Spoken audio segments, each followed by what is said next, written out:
Troy Weaver sat down with the athletic beat writer for the Detroit Pistons, James Edwards III, and gave us a lot of info and told us how he's felt about this season, a few of the players. I want to talk about that, and we have a special guest on the podcast to talk to us about that with us. Let's get into it in today's episode of the Locked On Pistons podcast. You are Locked On Pistons, your daily Detroit Pistons podcast. Part of the Locked On Podcast Network, your team every day.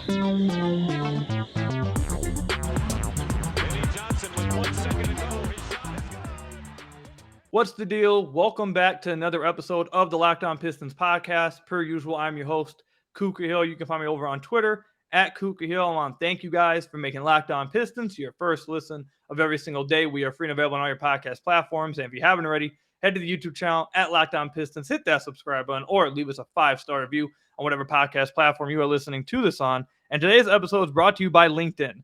LinkedIn Jobs helps you find the most qualified candidates you want to talk to faster and easier. Post your job for free at linkedin.com/LockedOnNBA. So in today's episode, we're going to be diving into an article from James Edwards III. We've talked a lot from stuff he's put out over the last week. He's really done a lot of good stuff, putting out some hit pieces, giving us a lot of info. So we're going to talk about some new stuff we got today from an article with Troy Weaver, an interview he had with him. We're going to talk about that, and we're going to have a special guest on from Detroit Bad Boys. His name is Jack Kelly. But right before we get into that, I do want to say this episode, we recorded this on Wednesday.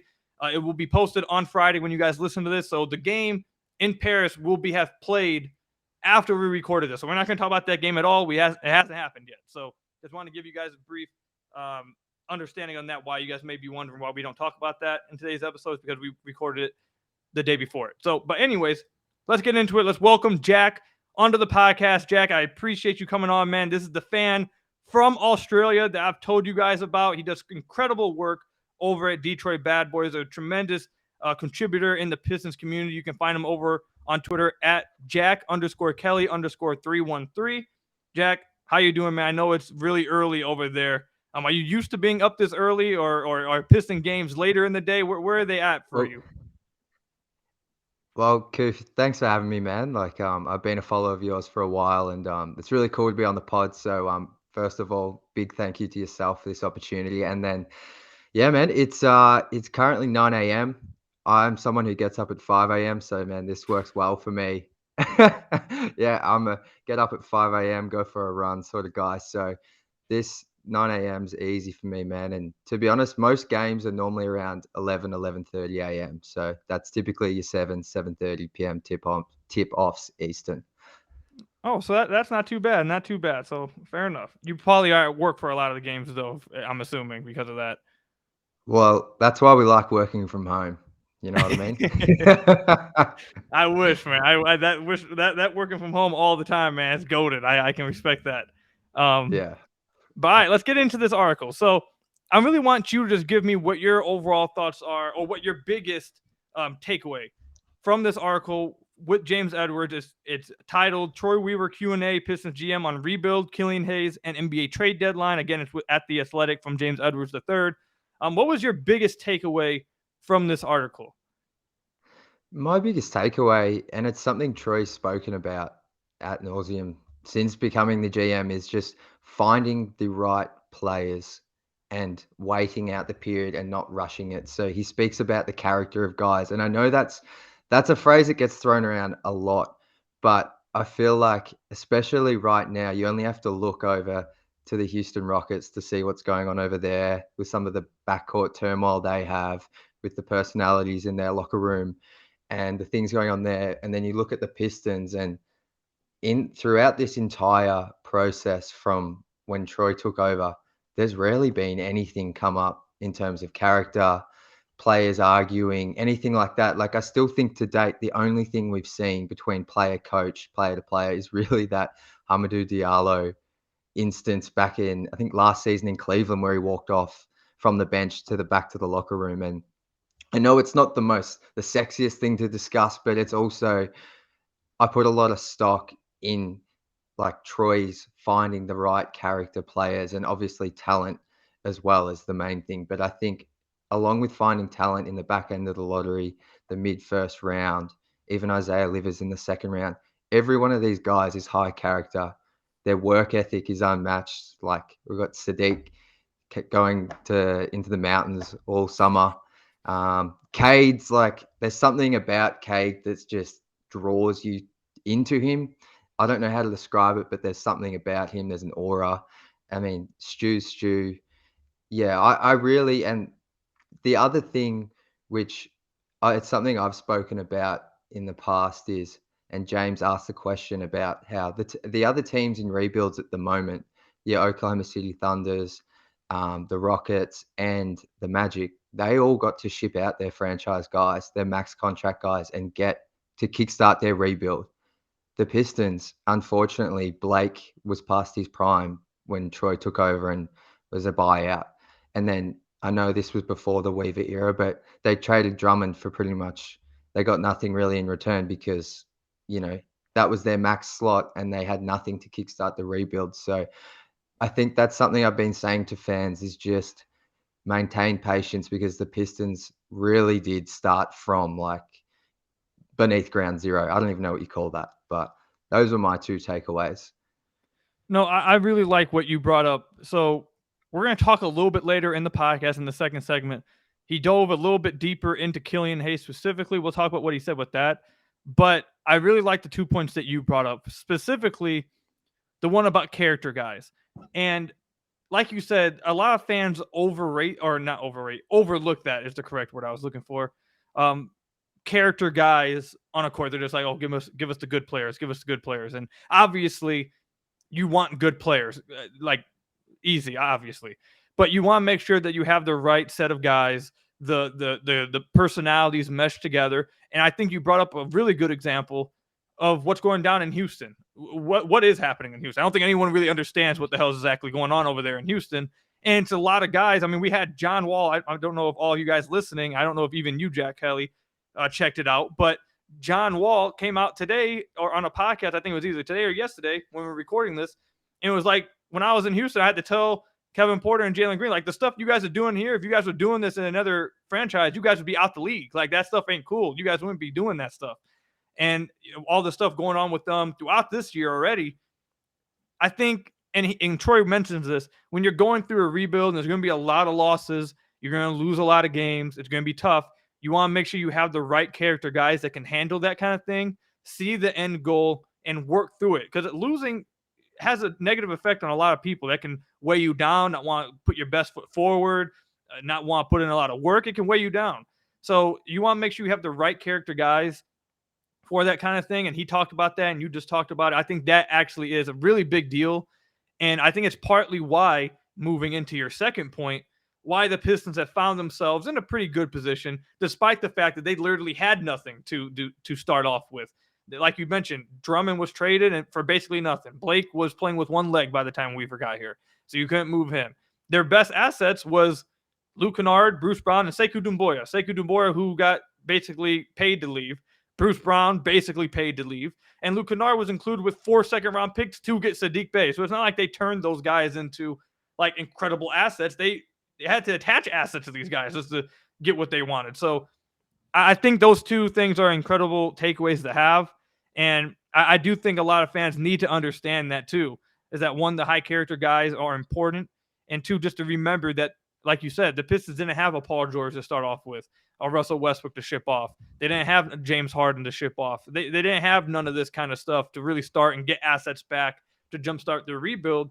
And some people would still say they're in a better spot than a lot of these rebuilding teams. Now, they got a little lucky, obviously, because they got Cade, number one. But nonetheless, I think they're in a pretty good spot. For sure, man. And that's the thing with a lot of losing. If you don't have those high character guys, like we've got Sadiq Bey, Killian Hayes, Isaiah Stewart, all extension eligible. I'd be shocked if any of them get an extension, but on a losing team, they could go out there and just trying to get their own. And you don't see that. I know Sadiq takes some questionable shots, but I think that's all within line with what Coach Casey's asking from him. Like, he's not going out of his way to hurt the offense. And not to continue to throw shade at the Rockets, but you look at some of the guard play, their effort on defense. I don't know.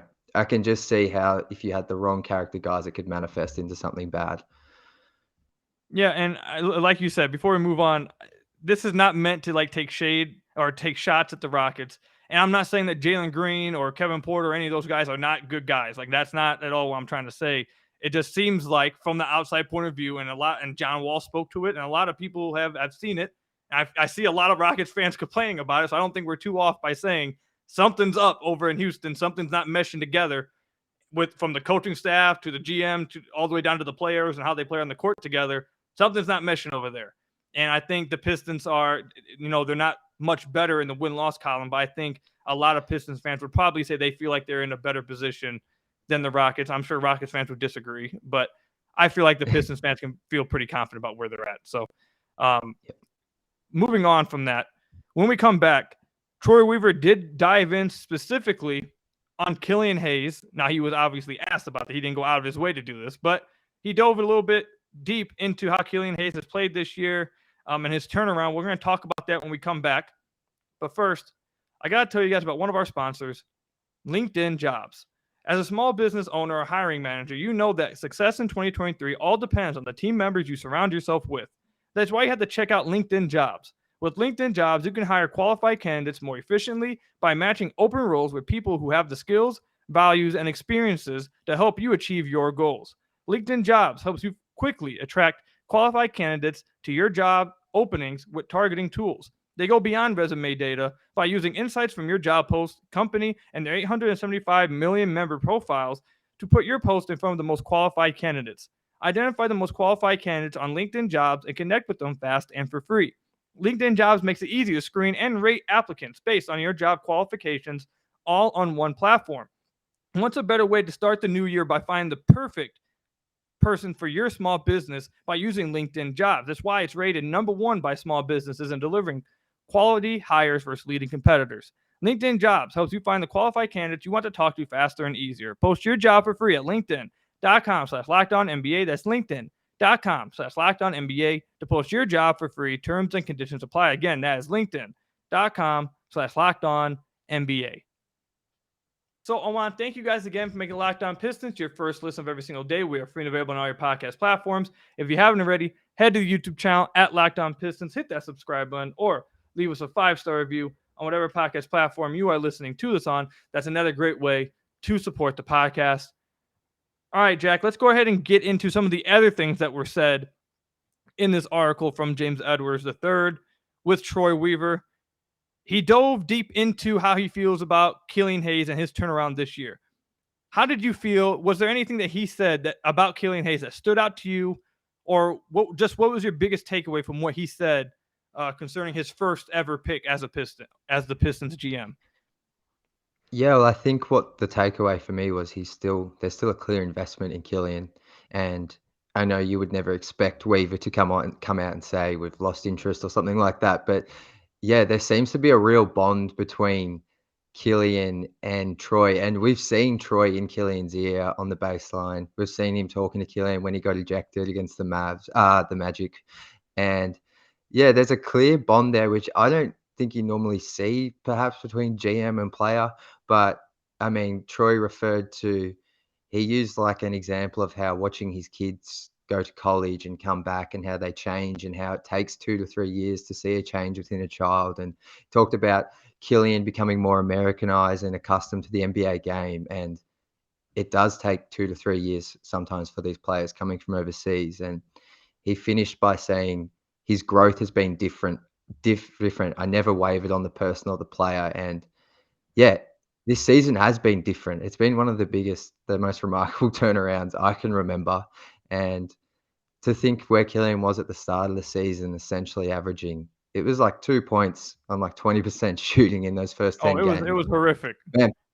And like, man, I'll be honest, like I was pretty close to like being out on Killian. Like I think I made some post about him and Sekou just being out on French players, but yeah, I was really wavering. And then to see what he's done, like, I mean, everyone's seen the numbers, the shooting percentages, plenty still to work on. But yeah, my main takeaway was just that Troy still has a clear investment in Killian and Killian's improvement as a player. I mean, there's obviously now a real question of what does an extension look like for Killian, and that's exciting. I think you mentioned it. What was my biggest takeaway? it was the fact that it seems like that there's a very clear. I don't want to say like I almost wanted. I have it written down right here on my phone because I take some notes before we record. I had the word favoritism written down on here, but I don't want to use favoritism. I take back that word because I just want to say investment. I think he used the right word. It seems like he very much so is invested in Killian Hayes, and rightfully so. This guy was the first pick he ever made. He was quite confident in that pick. And obviously, as a GM, there's some pride. There's some pride with players. There's pride with coaching staffs, GMs. Like, these guys don't want to be wrong. They don't like admitting that they're wrong. There's a level of pride that comes with it, and that's part of what makes a lot of these players and some of these GMs great, but it can also be part of your downfall. So it's good to, like, you have to kind of like weigh it. But I think it's quite clear if you read this that he is pretty damn confident in Killian Hayes and believes in him. And the other part that I really liked, or maybe not liked, I'm not going to lie to you. You mentioned the Americanized thing that he said in here. Now, the first time I heard this was when George Blaha said he is Americanized after he hit that step back three versus Dallas. I'm not going to lie to you. When George Blaha first said this, I was like, I don't know if that's a right thing to be saying, George. That kind of seems a little like, I don't want to say the word, but like that might like, what's wrong with European people? What's wrong with the European player? I didn't like that he said it at first. I was like, that might be taken pretty in the wrong way. But I see what they're saying, and I get what he's trying to say. I think unless you have like a vicious heart or something, you're not going to take it that way. And what I take away from when Troy Weaver said in this article is that he didn't play. There's a different style of play. I think Luka Doncic talked about this on the JJ Redick's podcast a few months ago. It's just a different style of play in the NBA than it is overseas. And I think there's some pros to overseas basketball and there's some pros to NBA basketball. It's just different kind of game. But you have to learn, especially as a very young kid who is 18, there's some things that you got to learn. And you have to adjust the way you play. And you have to play with confidence and somewhat, I think you have to play with some cockiness too. So I think that's all things that we didn't see from Killian the first 2 years and heck, the first 10 games of this year. But I think that's the biggest thing. Obviously, his play has improved. But I think Troy is right to point out that he just is playing with like a level of cockiness and confidence and a certain type of swagger that he just wasn't playing with in the NBA. I thought when you watch some of his overseas clips, that was one of the biggest things that stood out to me is that he seemed like a kind of guy that was just out there playing and doing random stuff just because he felt like he could do it. And you hadn't seen that through his first 2 years, but now you're seeing that now. And yeah, those two things would be my biggest takeaways from what he said about Killian. For sure. And I think just to add on to the confidence thing, like in his first 2 seasons, once in those games, Killian was confident. You would see the flair in his passes pick up. And I think I'm confident that Killian can play alongside Cade. But with Cade going out of the lineup, I think that just obviously gave Killian a longer leash and probably mentally allowed him to just go, all right, I can go out here and I might make a couple of mistakes, but I know I'm still going to get my 28 minutes or I'm still going to have the opportunity to come back and bounce back.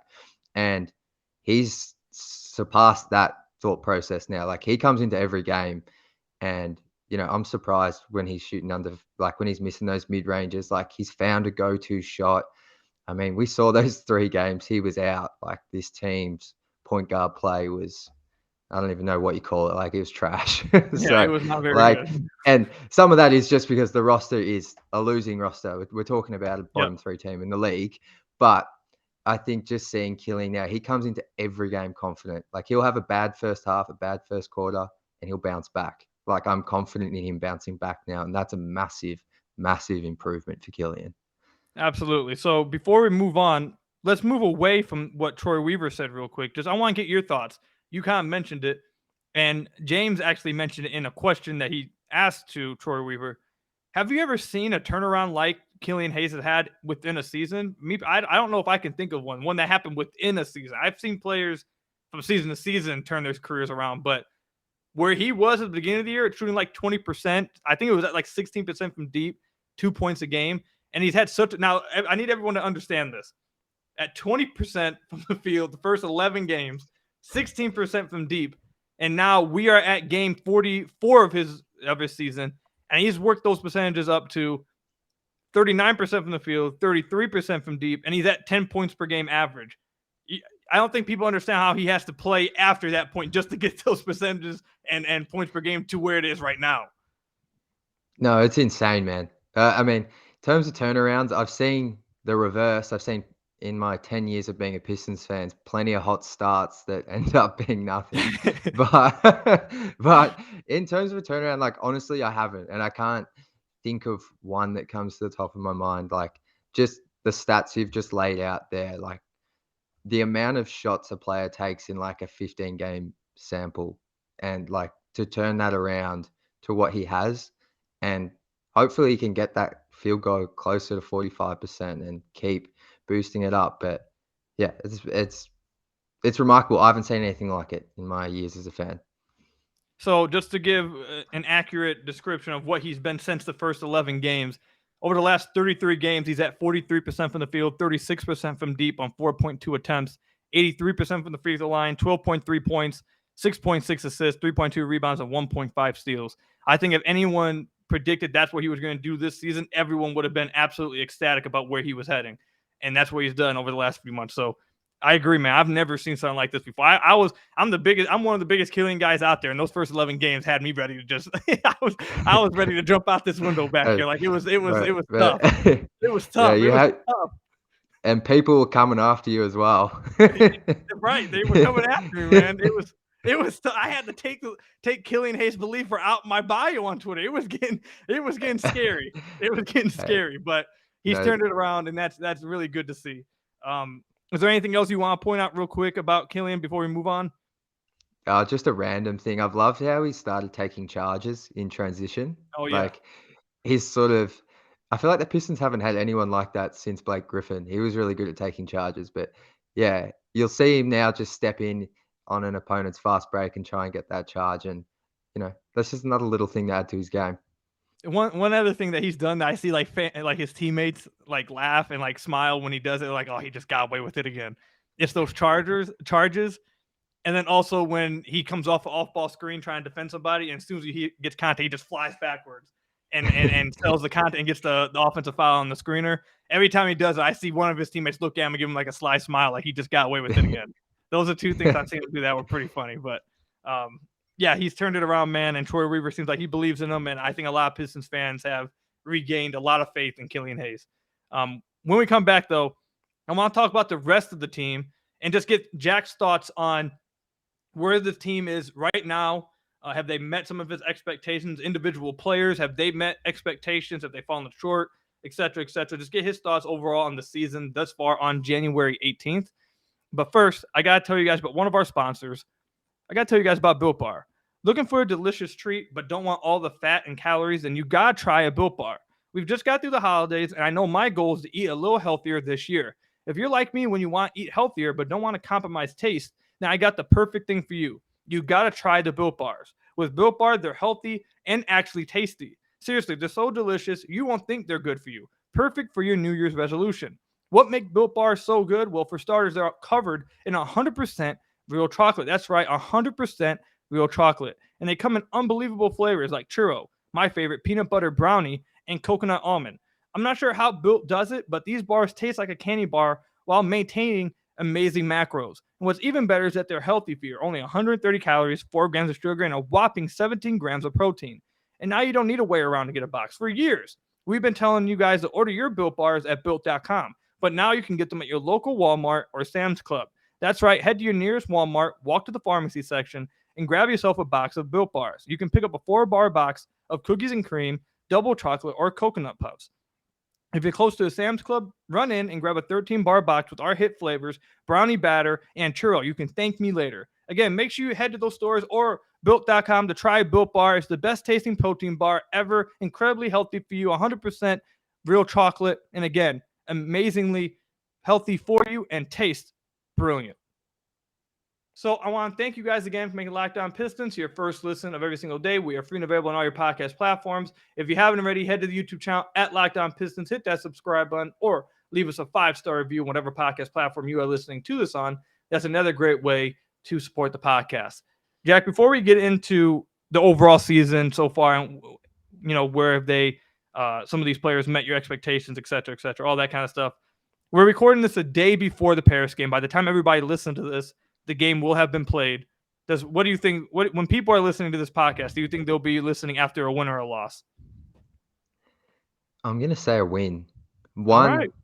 for a couple of reasons. I think Killian playing in France, I feel like the team will lift for him for the rise to the occasion. But the main reason is the Bulls just can't play bad teams. Like they have like a really good record against like the Celtics, just the top of the East and West Conference. But then when it comes to playing the bottom feeders, they have struggled. So they've already beaten the Pistons once in their last meeting. So maybe the Pistons are due for a win. All right, fair enough. All right, so let's get into the rest of the season. So we're on January 18th when we're recording this. We're at 47 games into the season, so we're a little over halfway through the season already. My goodness, season's going by so fast.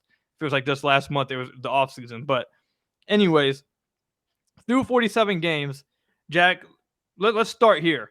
Who are some players that you feel have exceeded your expectations before the season? Well, I think first and foremost is Killian Hayes. We've touched on him, so I won't go too in depth about his improvements. But Killian Hayes has been one. I mean, Bogdanovic.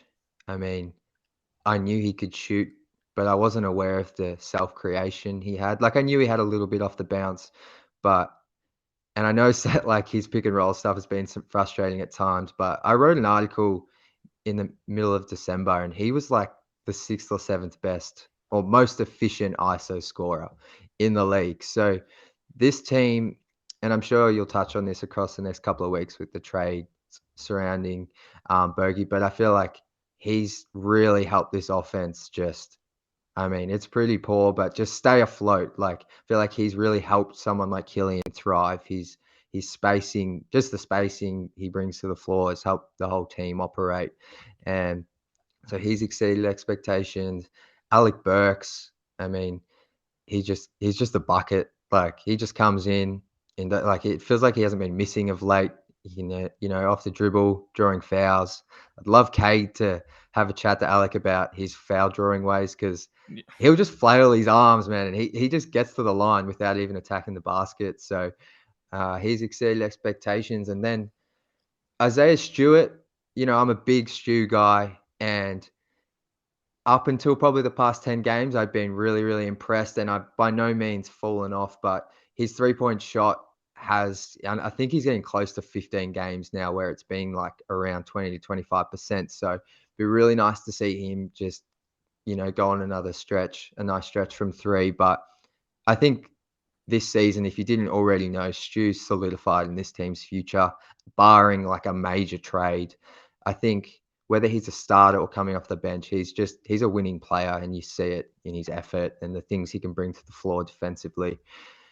And then Jalen Duren's, he's been impressive at times, obviously still young, but you see the flashes with him. He's just an unreal athlete, and that the passing as well, I feel like there's something there that can be utilized in the future. So those would probably be my 5 or so players that I think have exceeded my expectations. Fair enough. So you have a lot of the same players that I've talked about a lot on this podcast. I want to real quick though say that the Pistons, just kind of rebuffing your point with Bojan, the Pistons offense is 6.2 points better with Bojan on the floor. That's the highest of any player on the team. They're at 112.0 with him on the floor. When he's off the floor, they go all the way down to 105.8. So 100%. He's. I mean, defensively, they're pretty bad with him on the floor, but 100% like he. So look, I didn't know this number before looking. This wasn't supposed to happen, but I just glanced over. He has the third worst defensive rating on the team. They're at 140.1 when he's on the floor. But definitely what you said offensively, he's made this team better offensively. When he's on the floor offensively, it takes some of the pressure off of some of the young guys, and that definitely is valuable. No matter the defensive stuff, even though that can drive a lot of us crazy. So definitely Bojan's been a little better than even I thought he would be offensively, and I sung a lot of his praises when they made the trade. I agree. Obviously, Killian Hayes has rose above my expectations. Isaiah Stewart as well. We brought up on the last few podcast episodes that he's shooting around 25, 26% over the last 15 games. We want to see if he can break out of that slump. But even with that, I've been happy with some of his improvements. I do buy that the outside shot at least is somewhat improved before the last 15 game stretch. I thought it was just like, oh my God, this is way better than I thought. The last 15 games have gave me a little bit of a pause, like, okay, where exactly is he at? But either way, I think he's going to end up as a pretty improved shooter nonetheless, and I'm happy with his improvement.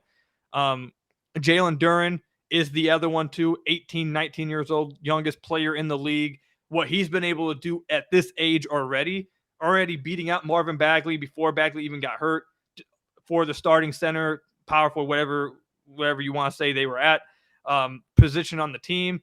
He's been, for his age and where he was at, exceptional in my opinion. He has a lot of stuff to work on. Obviously, he's very raw, but again, as an 18-year-old, 19-year-old youngest player in the league, been absolutely exceptional for me.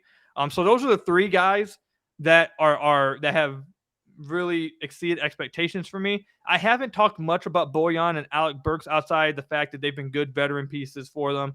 And Alec Burks, since he's returned, they've had the best bench in the league. So I've talked a little bit about that.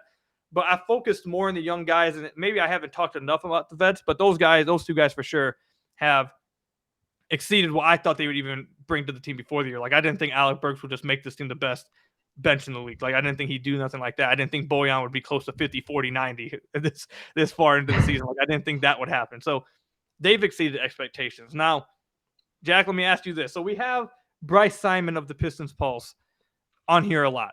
And obviously we host a watch party. You've guessed it on there before, at Pistons Watch over at playback.tv. If you guys want to join us, you can. But Bryce, I hope you're listening to this, man. But Bryce tends to, a lot of the listeners and a lot of people feel like Bryce takes a little bit of a, what should I say, a little bit of an optimistic route and always tries to bail out when I ask him tough questions. He always tries to give the little quarterback answers and stuff, you know. We love you, Bryce, but if you listen to this, you know you do it. So I'm going to ask you this. Who has not met your expectations this so far this year? Who do you think has fallen below expectations? Unfortunately, this is a guy I was high on for right or wrong coming into the season, and it's Marvin Bagley. And I know he's injured, I'm not sure if he's coming back this season, but regardless, in the 20 or so games he played, he had some nice games, but I feel like we barely actually, I feel like we didn't see him used in pick and roll much for a start. So I'm not even sure if that's actually on Marvin himself, but even just some of his rebounding, it just feels like last season he was just so much more active on the boards. I don't know if the rebounding numbers are different, but it just feels like the rebounding dropped off a little bit. It was a bit inconsistent. Like, I'm sure he's had some 10 rebound games, but just as a whole, and defensively, I mean, I never thought he was a great defender, but when you're not impacting offensively as much as you were to end last season, that stuff becomes more glaring. And just some of his shot selection at times, like, I mean, I was hoping the 3-point shot, you know, we saw him working on it in the offseason. I was hoping he could implement that, but sometimes he just got a bit trigger happy from three. Even if it only is 2 a game, like, you're sort of bailing out the defense there. Like, you do your best work down in the paint. Like, even though you're not the strongest guy, you're agile, you can use your spin move out of the post. Like, I love when he goes to that move. That's one of his go-tos. But I just feel like, yeah, he just seemed a bit lost this season. And I'm not sure if that was because of the MCL sprain and then coming back and Jalen Duren being ready so quickly. Like, maybe that's why. But yeah, Marvin Bagley was someone I was pretty high on coming into the season. And yeah, I would say he has not met the expectations I had. All right, so I have 2 guys, and one of them is Marvin Bagley, and the second one is Sadiq Bey. But you mentioned Marvin Bagley, so I want to dive into Marvin Bagley real quick. So you mentioned you didn't know if the rebounding numbers were a little bit worse, et cetera, et cetera. They are a little bit worse. Through his career, for the first 4 years of his career, he averaged 7 rebounds a game. This year, he's averaging 5.8 rebounds a game. And we just talked about Marvin Bagley.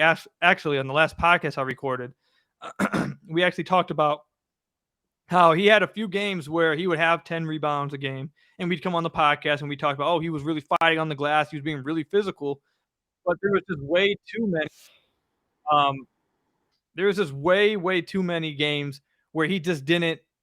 The Pistons got abused on the glass when he was starting. There's a stretch here for a good week and a half where it's 5 rebounds, 4 rebounds, 2 rebounds, 4 rebounds, 3 rebounds, 6 rebounds, 4 rebounds, 4 rebounds. Like, that can't.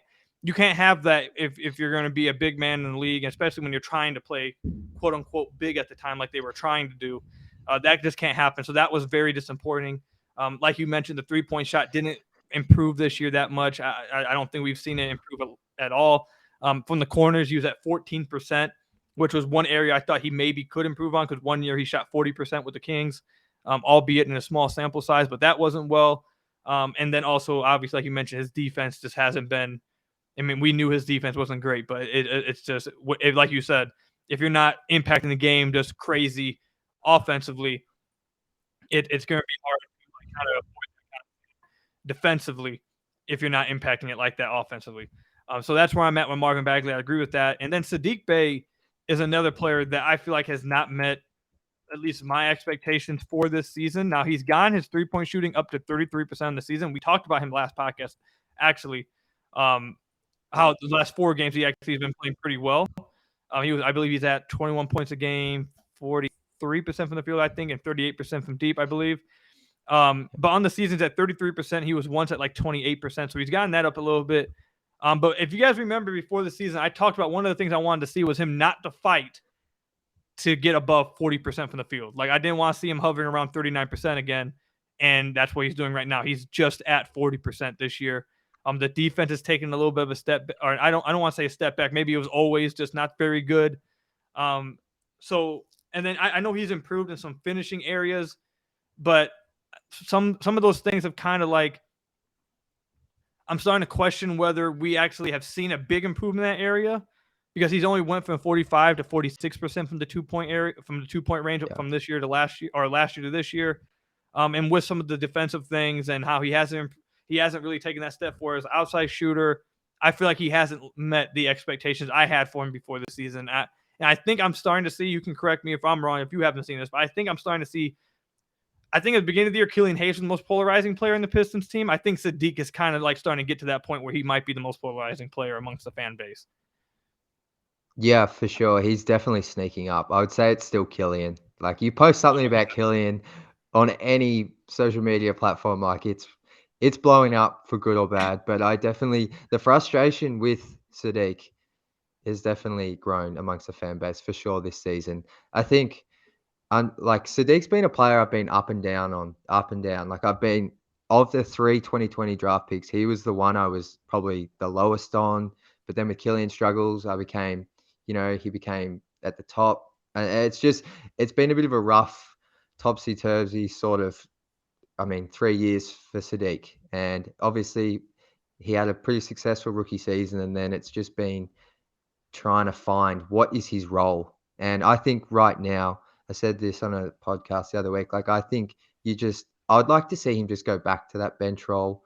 I know, like, there's injuries and stuff that have brought him into the starting lineup at times, but I just want to see him get his confidence back, because like you said, he was shooting like 55% on twos, probably in the first 20 games, I want to say. I could be wrong, but it was first 15, 20, and now, like you said, that's down to 45%.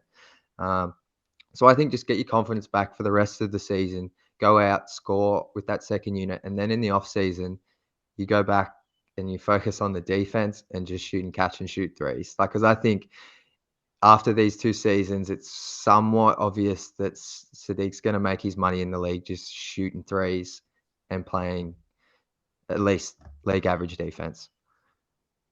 All right, so we'll wrap it up there with and by the way, I agree with everything you said. I was one of those ones before the year this year that said I didn't want to see any of this extra stuff from Saddiq trying to ISO or anything. I just wanted to see him be a good outside shooter. I thought that was his pathway to being a long-term player in this league. So I agree with you. But we'll wrap that up. I do want to end this, though, with 3 questions for you. Simple yes or no's right here. I'm going to put you on the spot. Does Bojan Bogdanovic get traded? Do you believe he'll be traded before the deadline? Yeah. Okay. Now, do you believe Alec Burks will be traded before the deadline? No. And then this is this is a sneaky one that we've heard some rumors about. We just talked about him over the past month. Saddiq Bey, apparently, a lot of teams are interested in him. Do you actually believe that the Pistons will pull the trigger on a Saddiq Bey trade? No, I don't think so. I'm there. I agree with all the ones you said. I don't think they actually will pull the trigger on a Bey trade. I think they like Burks and his role, and he's very cheap for next year, so I could see him staying as well. I do believe, however, Bojan is as good as gone. That's where I'm at with it. But I wrap it up there. Jack, that was a lot of fun. I had a lot of fun with you, man. I hope you guys all enjoyed listening. You guys can find Jack over on Twitter at Jack_Kelly_313. You can also find all of his work at Detroit Bad Boys. Again, like I said, he does a lot of good work there. And if you're on Twitter, make sure you're following him. He does a lot of good content on there, supporting the Pistons community and all that. I really like Jack and his work, so I wouldn't be recommending his stuff if I didn't. So definitely go check all that out. Appreciate you coming on, Jack. I know I actually thought this would be like really bad time over in Australia. I thought it would be like 3 in the morning. I didn't know the time zone, but I'm glad to find out that it is just 9 o'clock in the morning, and I don't have you like dead tired in the middle of like dead sleep trying to talk on the podcast. But I appreciate you coming on. 100%, man. Thanks so much for having me on, and love everything you're doing. So, yeah, man, keep going. You're killing it. And yeah, thanks for having me on. Appreciate it. You guys can find the Locked On Pistons podcast over on YouTube. If you listen to this on the podcast platforms, hit that subscribe over there, or leave us a 5-star review on whatever podcast platform you are listening to us on. Thank you for making Locked On Pistons your first listen of every single day. And until next time, I hope by the time you guys listen to this, the Pistons did win in Paris, but we don't know yet. Until next time, I'll see you guys later. Stay safe, go Pistons, and peace out.